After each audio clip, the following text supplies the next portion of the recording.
everyone. So here we are with the new comprehension, the bird.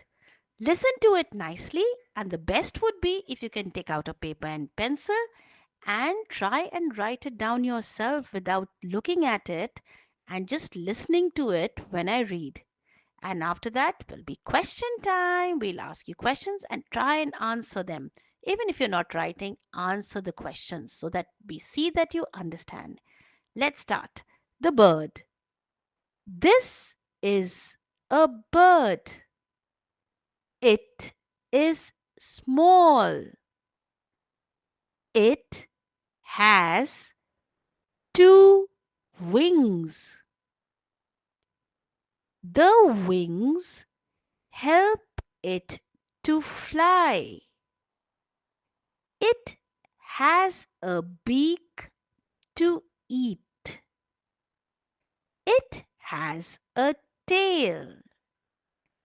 It likes to eat worms. Remember, after every sentence, we need to put a full stop. Question time. Is the bird big or small? It is small. Right. Next question. How many wings does the bird have?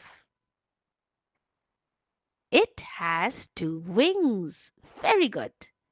Next question. What helps the bird to fly?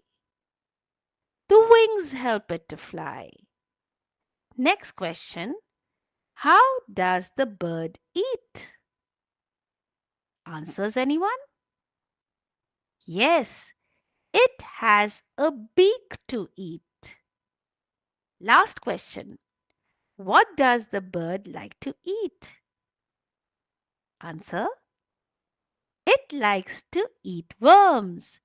Excellent, children. Hope you have understood this comprehension nicely.